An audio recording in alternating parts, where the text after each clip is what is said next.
Hello friends, welcome to MDC bio के sir. मैं आप लोगों को आज ए यानी कोण समरूपता पढ़ाने जा रहा हूँ। कौन सा पढ़ाने जा रहे हैं? समरूपता, कोण समरूपता। इसके पहले हम ए समरूपता पढ़ाए हैं, जो कि हमारा वीडियो के ज्योमेट्री के लेक्चर नंबर 9 में आपको लिखा गया है। ए समरूपता। इसमें 3 कोण था, और इसमें 2 ही कोण हुए। तो इसका शर्त क्या कह रहा है? शर्त कह रहा है कि यदि एक त्रिभुज के 2 कोण अन्य त्रिभुज के क्रमशः 2 कोणों के बराबर हो, तो इसको हल में आपको लिखना होगा। त्रिभुज का नाम नहीं दिया गया है, तो इसमें आपको मानना होगा।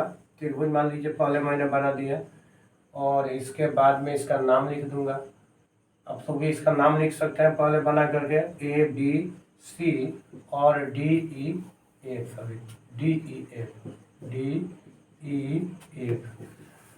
तो आपको लिखना होता है कि मान लिया, जो दिया गया लिखिएगा। मान लिया कि त्रिभुज ABC तथा त्रिभुज DEF में, त्रिभुज ABC तथा त्रिभुज DEF में क्या दिया है? Angle of A equal to angle of D, यानी कोण ए और कोण डी बराबर है। Angle of B equal to angle of A, यानी कोण बी और कोण ई बराबर है। तो आपको क्या 2 ऊपर क्या सिद्ध करना है? सिद्ध करना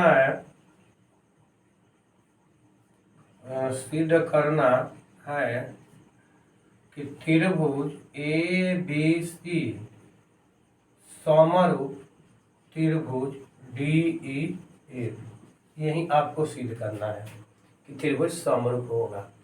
तो इसके पहले चलिए आपको बता दें कि इसमें जो यूज करेंगे कौन सा, आपका जो है समरूपता का प्रमेय। ये समरूपता प्रमेय है, और ये आपको मिलेगा लेक्चर 9 में, समरूपता प्रमेय। तो ए समरूपता प्रमेय कहते हैं तीनों कोण बराबर है। इसका मतलब है कि आपको दिया है कि कोण ए जो है कोण डी के बराबर है, और कोण बी जो है कोण ई के बराबर है। तो यदि कोण सी और कोण एफ बराबर हो जाए तो क्या हो जाएगा? इस थ्योरी के अनुसार, इस प्रमेय के अनुसार दोनों त्रिभुज समरूप हो जाएगा। तो कोशिश कीजिए कि कैसे आप कोण सी और कोण एफ बराबर कर सकते हैं। कल्पना कीजिए या फिर सोचिए। इसके पहले आप पढ़े होंगे, मैं बता रहा हूँ। नहीं पढ़े होंगे तो नहीं तो पढ़े होंगे तो वीडियो को रोक आप सिद्ध कर लीजिए। चलिए आगे देखिए। ABC एक त्रिभुज है, तो त्रिभुज के कोण परिपाटी से क्या होता है? त्रिभुज के कोण परिपाटी से त्रिभुज के तीनों कोणों का जो 180 डिग्री होता है। त्रिभुज के कोण परिपाटी से त्रिभुज के तीनों कोणों का जो 180 डिग्री होता है। कोण A प्लस कोण B प्लस कोण C बराबर 180 डिग्री हो जाएगा। तो ये किस में हो जाएगा? त्रिभुज ABC में। तो सुनिए ना, पहले इसको लिख लीजिए, त्रिभुज ABC में, क्योंकि डबल त्रिभुज बनाया है ना, तो इसको लिख लीजिए त्रिभुज ABC में कोण A प्लस कोण B प्लस कोण C बराबर 180 डिग्री, ये फर्स्ट हो जाएगा। अब चलिए आपको लिखना होगा तो त्रिभुज DEF में, इसमें देखिए DEF में क्या हो गया? DEF में कोण D प्लस कोण E प्लस कोण F बराबर 180 डिग्री, त्रिभुज के तीनों कोण का जो भी है। अब देखिए आपको दिया है कि A के बराबर D है, तो इसलिए कोण A लिख सकते हैं। अब प्लस E के बराबर B दिया है, तो यहाँ पर भी हम कोण B लिख सकते हैं। अब प्लस कोण F बराबर 180 डिग्री। अब कहाँ से हुआ? तो यहाँ पर चूंकि दिया है लिख सकते हैं, या फिर वहाँ पर दिया है तो छोड़ दीजिए। दिए हुए से आपको इस तरह से आ सकता है। ये समीकरण आपका सेकंड हो गया। तो समीकरण फर्स्ट और समीकरण सेकंड से। और देखिए ना, यहाँ दिए हुए से आपको यदि स्पष्ट नहीं होता है तो इसको ऐसे भी लिख सकते हैं कि चूंकि कोण ए बराबर कोण डी तथा कोण बी बराबर कोण ई दिया है। तो यहाँ तो भी लिख सकते हैं, ये सेकंड है, फर्स्ट और सेकंड से देखिएगा तो कोण ए प्लस कोण बी और प्लस कोण सी बराबर, अब दोनों का मान 180 है तो कोण ए प्लस कोण बी रख देते हैं और प्लस कोण ए। और ध्यान दीजिएगा कि बराबर के दोनों ओर एक ही चीज आ गया, क्या क्या, कोण ए और कोण बी दोनों ओर है, तो कोण ए से कोण ए कैंसिल और कोण बी से कोण बी कैंसिल, तो लास्ट में आपका क्या बच गया, क्या बच गया, इसलिए कोण सी बराबर कोण ए। तब हो गया, तब त्रिभुज ए बी सी समरूप त्रिभुज डी ई एफ, कहाँ से, ए समरूपता से, समरूपता से ये त्रिभुज जो है आपका समरूप हो गया। कह रहा है कि प्रमेय 6.4 में यदि दो त्रिभुजों में एक त्रिभुज की भुजाएं दूसरे त्रिभुज की भुजाओं के समानुपाती हो तो इनके संगत कोण बराबर होते हैं और इसलिए दोनों त्रिभुज समरूप होते हैं। प्रमेय 6.3 में आप क्या पढ़े हैं, यानी इसके पहले मैं जो लिखा हूं लेक्चर ज्योमेट्री का 9, उसमें आपको पढ़ाया गया है कि दो त्रिभुजों में एक त्रिभुज की कोण या एक त्रिभुज के तीनों कोण दूसरे त्रिभुज के संगत कोणों के बराबर हो तब भुजाएं समानुपाती होती है और इसलिए त्रिभुज समरूप होते हैं। और ठीक इसके उल्टा यहाँ कह रहा है कि यदि दो त्रिभुजों में एक त्रिभुज की भुजाएं दूसरे त्रिभुज के भुजाओं के समानुपाती हो तब कोण बराबर होते हैं और इसलिए त्रिभुज समरूप होते हैं। कोण बराबर होंगे और तब त्रिभुज समरूप होंगे। तो चलिए इसमें क्या दिया है, इसमें भी आपको दो त्रिभुज होगा, तो इसमें मान लिया ए बी सी और डी ई एफ दो त्रिभुज है, तो इसको लिखेंगे, हल तो आपको यहीं से शुरू हो गया, नीचे लिखना होगा मान लिया कि त्रिभुज ए बी सी और त्रिभुज डी ई एफ में क्या है, भुजाएं समानुपाती है, A B Bata D E बराबर ए सी बाटा डी एफ बराबर ए सी है बी सी बाटा ई एफ।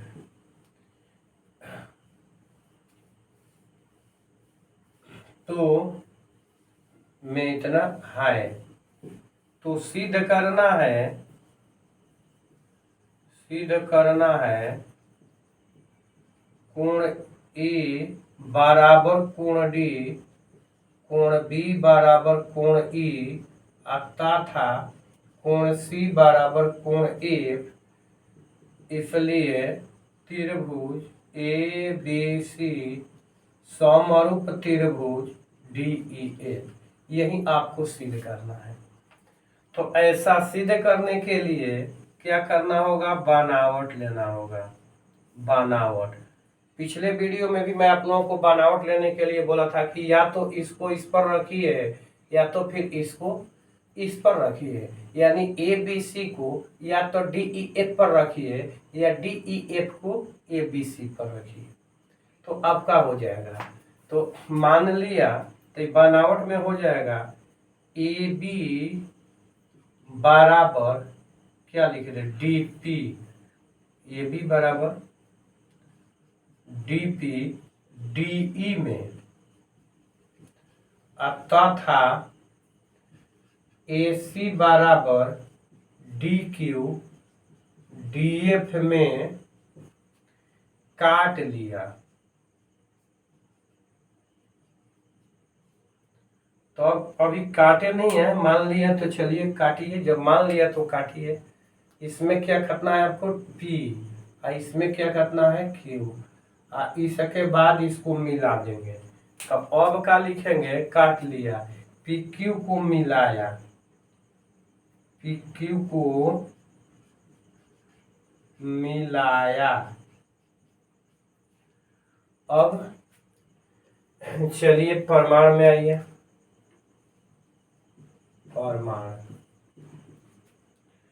प्रमाण में पहला होता है दिए हुए से या फिर बनावट से।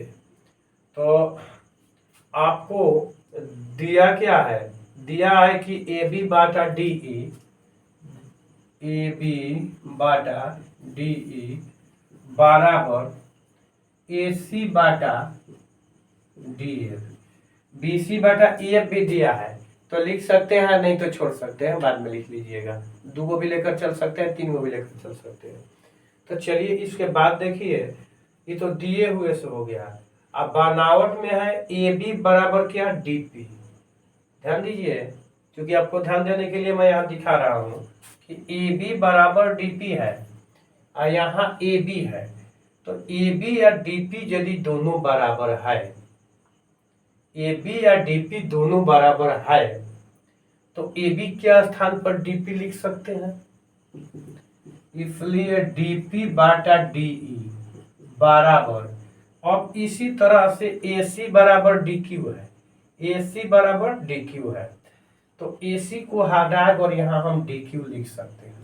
अब बाटा में हो जाएगा D, DP बाटा DE बराबर DQ बाटा DF हो गया।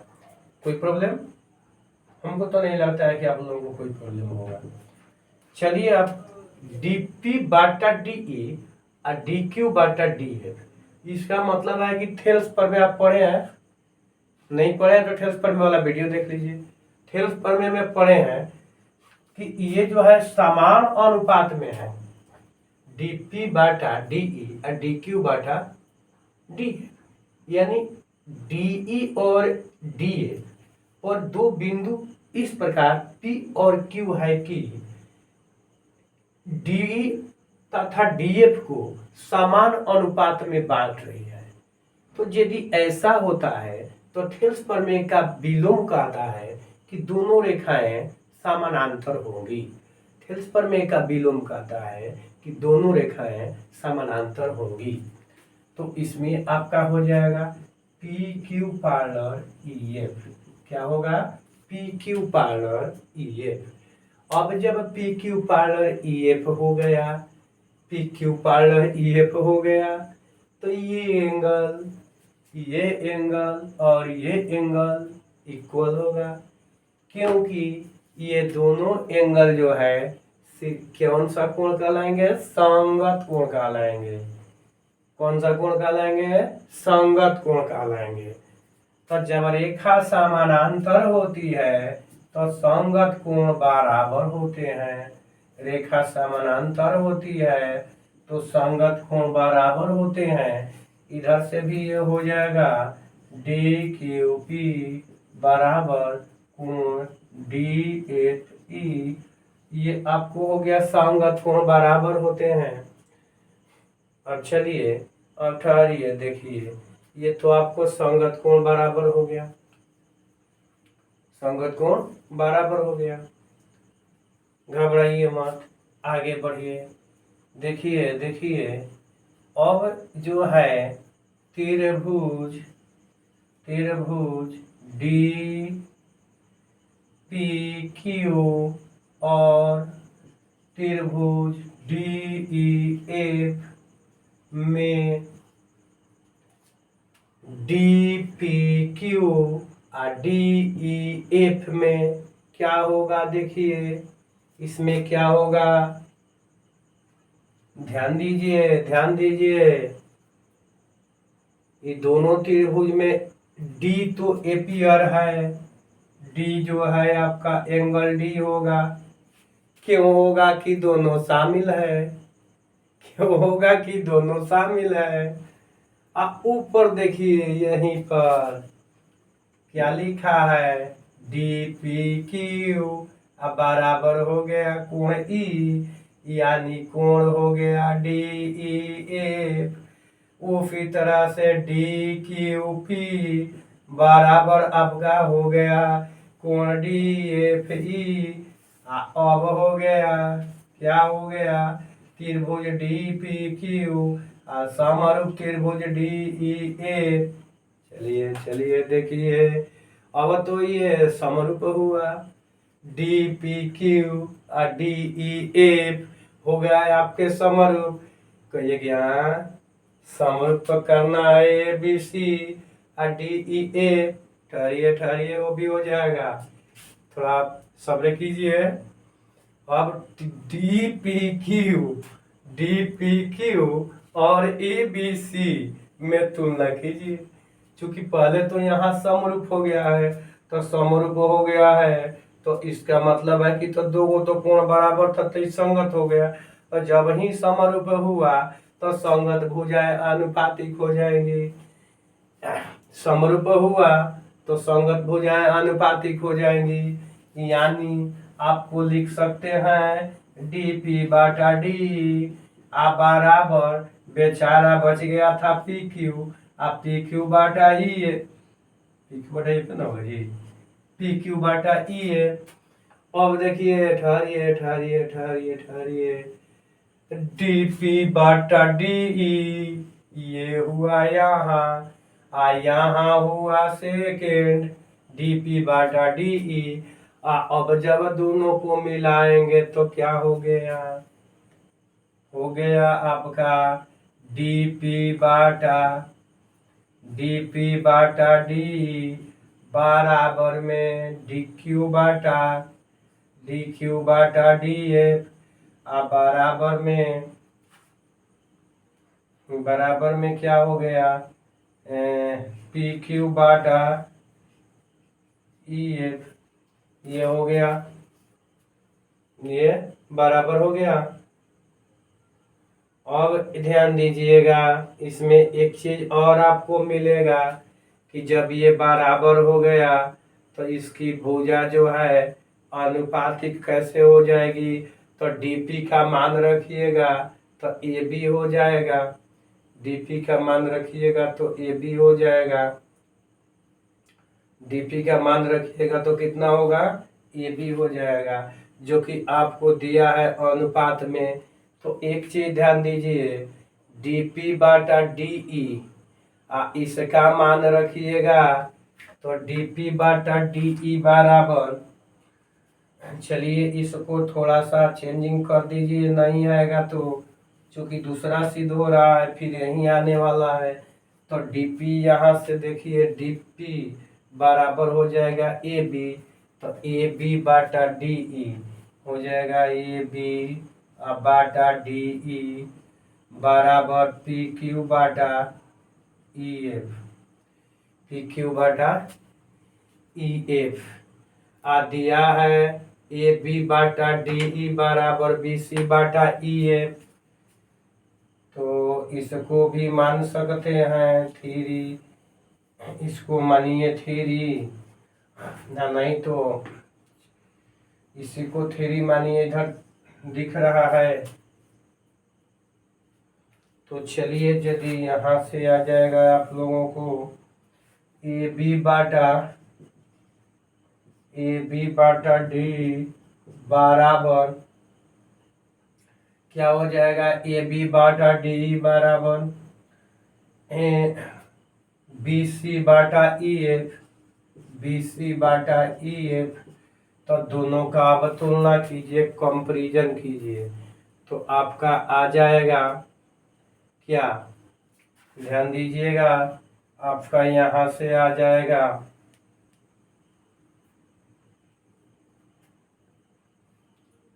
तो इसको कर दीजिएगा चार, तो तीन और चार से, यानी समीकरण तीन और समीकरण चार से पी क्यू बाटा ई एफ बराबर बी सी बाटा ई एफ, इसलिए पी क्यू बराबर बी सी। अब पी क्यू और बी सी बराबर हो गया, तब पी क्यू और बी सी जब बराबर हुआ तो ध्यान दीजिएगा कि क्या करिएगा जब बराबर हुआ तो। अब ध्यान दीजिए कि बराबर हुआ तो क्या कीजिएगा, त्रिभुज ए बी सी में, त्रिभुज ए बी सी समरूप त्रिभुज D P Q S S से कहाँ से हो जाएगा, नीचे हो जाएगा आपका एस एस एस से, ये दोनों जो है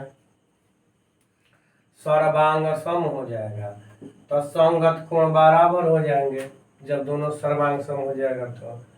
न ही यदि संगत कोण बराबर, चूंकि आपको लिखा है कि कोण बराबर होंगे, तो चलिए कोण ए बराबर कोण डी, कोण बी बराबर कोण पी, कोण, अब यहाँ पर रुकिए, कोण बी बराबर कोण पी, चूंकि इसको कट ऑफ लाइन में लिखते हैं, चूंकि कोण पी बराबर कोण, देखिए ना, कोण पी बराबर कोण ई है, कोण ई, इसलिए कोण बी बराबर कोण ई, तथा कोण सी बराबर कोण क्यू, कोण क्यू बराबर कोण एफ, कोण एफ।